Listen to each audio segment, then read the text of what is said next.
This is your boy Roto Beast. I'm here with my boy Jeremy. We're here to present you our MLB On Deck segment for Monday, May 20th.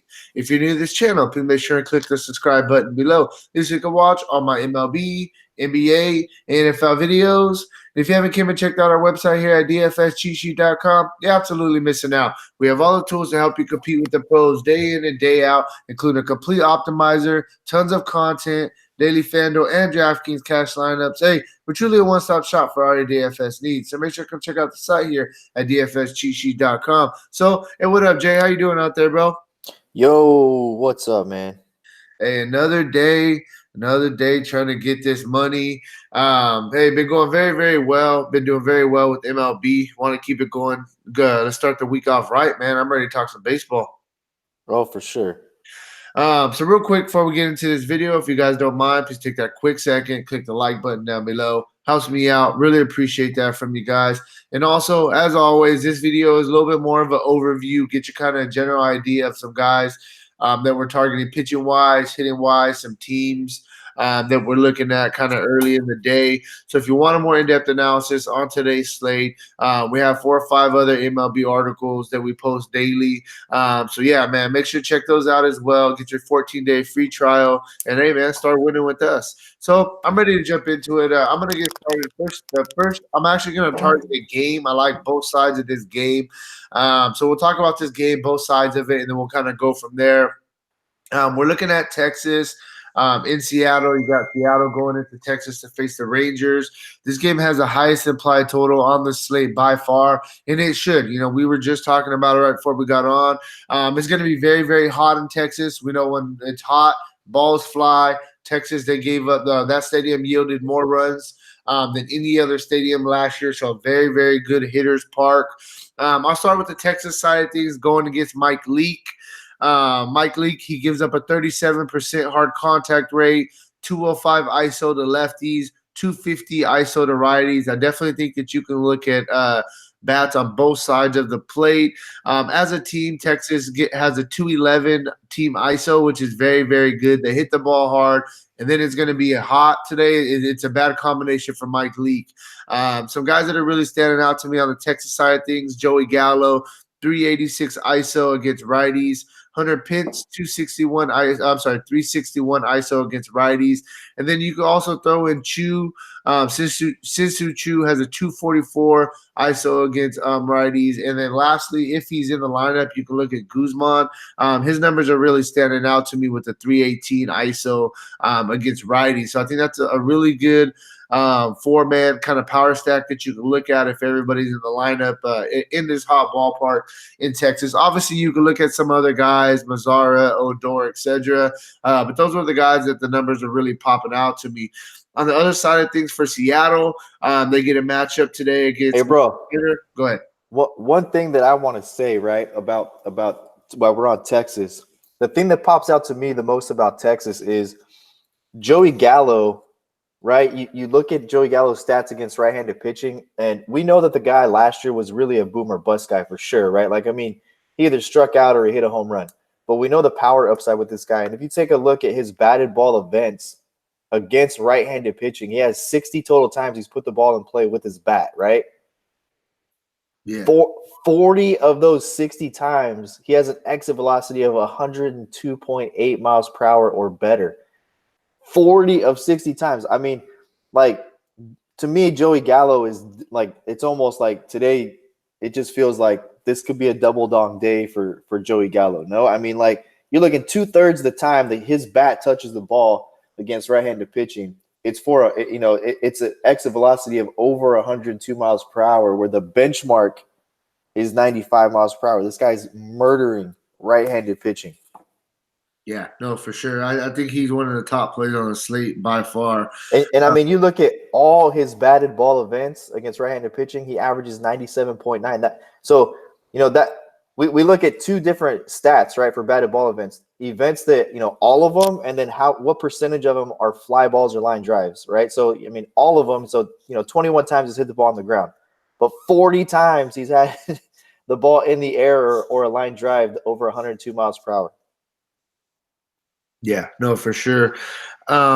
Yeah, so I mean, I think Texas is one of the top teams on this slate for sure. On the other side of things, you got Seattle. They get a matchup against Mike Minor. I mean, we've been using Mike Minor a lot this year. Mike Minor has been pitching very, very well. I do want to give him some credit for that. But I mean, we talked about the conditions in Texas today. It's going to be hot. Seattle does have some guys that definitely hit the ball hard. Mike Minor, he gives up a 37% hard contact rate, only a .029 ISO against lefties, a 144 ISO against righties. So you probably want to target him more with the righties. And then you look at Seattle. They have a team ISO of 194, which is actually pretty good. They hit the ball hard. Some guys that are really standing out to me, you can look at Santana. He has a 325 ISO against righties. Haniger, 257 ISO against. Lefty. Santana has a 325 ISO against lefties. Haniger has a 257 ISO against lefties. Vogelbach, if he's in the lineup today, 286 ISO against lefties. And then lastly, whenever you got Edwin Encarnación going against a lefty, the ISO numbers are down just a tiny bit this year. He's only 210 ISO against lefties, but 210 is still fair, and he's still hitting the ball very hard. And we know this guy gives us double dong any day. Very good hitting environment. It's hot. Let him hit the ball hard, get it in the air, and it gives himself a chance. I like Texas. I like Seattle a lot as a whole. I'm going to be targeting that game. Outside of that game, there's a couple teams that I really one quick thing about that game. The last time I checked, the National Weather Service was talking about for Texas and Oklahoma, there's major tornado warnings. It's very hot. It's very humid. The wind in this ballpark today is projected to be blowing in from right center at about 20 miles per hour. But you have to pay attention to the weather here because they are expecting a lot of rain before this game, leading up to it, like right now, and a lot of rain after this game.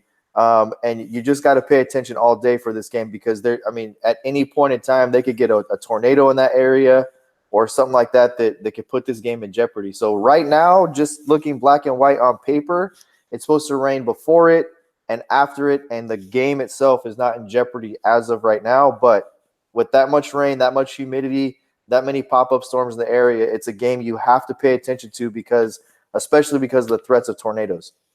Yeah, for sure. Moving on, next team I'm going to be looking at, there's two teams that I'm really liking outside of that game. First, I'll go with Houston. We've been talking about Houston for this past week. They're swinging really, really good bats right now. I feel like the team in general is pretty hot. They get a matchup today. It's not 100% official yet. They haven't come out and confirmed it, but it's looking like they're going to get a matchup against Jordan Guerrero. The guy's making his first start of the season. He's a lefty. We like Houston against lefties, and that's a given, something that we've been targeted all year long. So I think it's a very easy play. Looking at Houston against this young guy, they have a 243 team ISO, which has been just absolutely creeping up these past 2 weeks. You got to look at the obvious lefty mashers. Correa, 357 ISO against lefties. Springer, a crazy 378 ISO against lefties. Bregman, 237, which is still very respectable. And then you got to look at JJ Redick. I know he's a lefty, but he's a reverse splits type of guy. 320 ISO against lefties. I think that he definitely is in play. Outside of them, you can look at a Gurriel, possibly Tyler White, or a Diaz who's been playing very well since getting inserted into the lineup. But the main guys, like I said, are going to be Correa, Springer, Bregman, Redick. I like those guys a lot. Very great matchups. Next, I'm going to move on to the Washington Nationals. They're getting a matchup today against Andrew Gagnon. This one is not officially confirmed either, just like the other guy that we just mentioned. But it's looking like it's going to be this guy. This guy is just trash. Plain and simple, it is what it is. He's pitched 10 innings out the bullpen, hasn't been very, very good at all. Nats against righties are the best team in baseball against righties. That's what you're telling me, correct? No, I didn't say they're the best team in baseball against righties, but they're top. They're right up there. No, this is a team, though, that you look, and this team is heating up. For one, they're heating up. They got Trey Turner back this weekend. They got Juan Soto back last week. This lineup is completely different. You take Brian Dozier, a guy who was hitting in the top of that lineup. He's now hitting in the bottom of that lineup. I mean, you look at some of these batting averages and ISOs against right-handed pitching. They added Gerardo Parra. This guy, he was with the Giants. He was with the Rockies. He's with the Diamondbacks. He was a good player back then. This guy's trying to hold on to his career.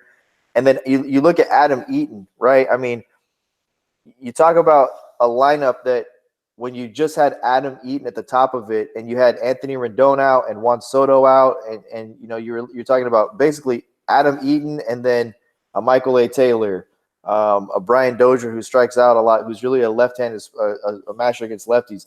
This lineup was not very good. Their sabermetrics all showed that they weren't very good. They had a high K percentage of the team and a very low ISO, but you've got Trey Turner back, you got Anthony Rendon back, you got Juan Soto back, Victor Robles playing very well, Gerardo Parra's played well since he got there, Kurt Suzuki can still hit the ball out of the ballpark. So this lineup got deeper. It'll help their starting pitching as well. And they send their best guy to the mound tonight against this Mets team who's in absolute shambles right now with all kinds of stuff going on. I mean, we're talking about the manager needs to get fired, Robinson Cano not running out ground balls. I don't know if you saw the incident with Canó and the foul ball at home plate that he didn't run out to the double play. What happened? He hit a ball that landed – literally he fouled it off. It looked like he fouled it off. He hit it straight down behind the plate, and it had so much topspin on it that it came forward in front of the plate. He looked at the umpire. The catcher picked the ball up, threw it to second base. He never ran, and they turned a double play on him. Friday night, he thought there was 2 outs, didn't run, got doubled up. So – there's some controversy there. You got Syndergaard, you got DeGrom, both didn't pitch well in Miami this weekend. They've got Vargas on the DL.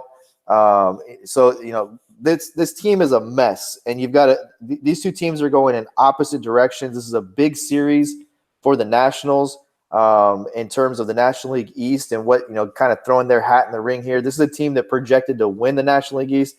The Nationals, they're going to be under the radar for a few days.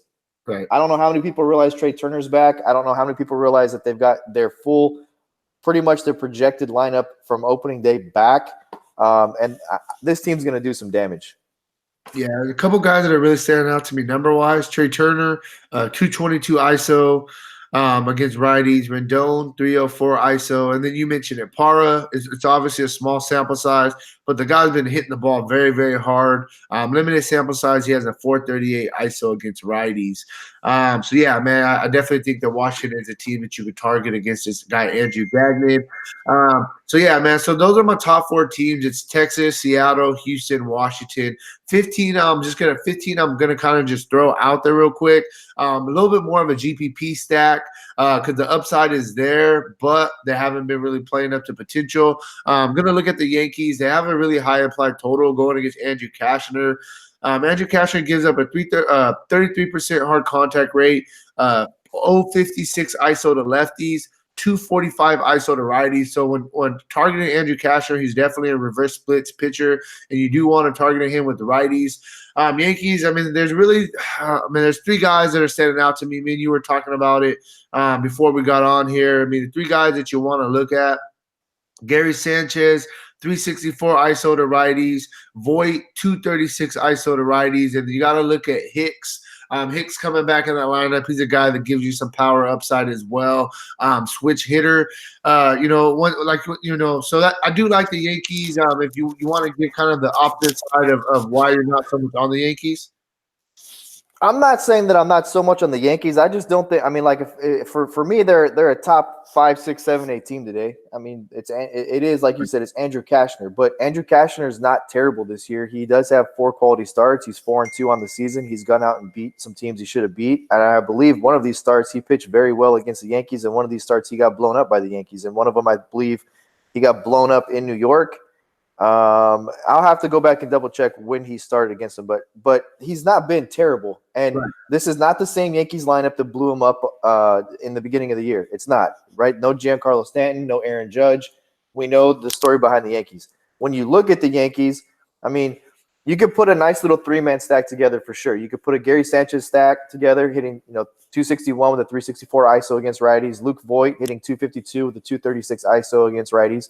And then probably Gio Urshela, who's hitting 360 against right-handed pitching. Clint Frazier, if he's going to be in the lineup today, another guy you consider, and then Gleyber Torres. Those are the 4 guys for me that I would consider. Aaron Hicks being the 5th guy, small sample size from a number standpoint. So far this season, he's just back. but we know the power he brings to the table, etc. So I don't mind the Yankees at all. I don't want to say I don't, but this is a situation that we've seen before where. Go ahead. No, I said the only thing too that I really like is kind of favoring the Yankees is I've been really liking targeting this Baltimore Stadium. It's been giving up a lot of runs to start the season, so it's a pretty good hitting environment now as well. Well, it's always been a good hitting environment. The difference is that this is the second worst bullpen in baseball, right? And they don't have a deep starting rotation. They have a couple of guys they can throw out there. Within their 5-man rotation, John Means has been really good. He's been really good, and Andrew Cashner has been okay. Dylan Bundy is terrible. Hess is terrible, and then their bullpen is terrible. So on days when those guys pitch, you absolutely want to target whoever they're playing because you have the perfect combination. We talk about it all the time. You don't want to target a team that has a bad starter and then has a top bullpen. The Giants I use as an example all the time. It's very hard to target teams going against the Giants because of the rule that I use, which is you want to get 4 at-bats where you have the opportunity for your players to do damage, right? And if you're going to face a bad starter and then you're going to bring in a top 5 bullpen, after 3 innings, so you're banking on blowing the starter up because he's bad.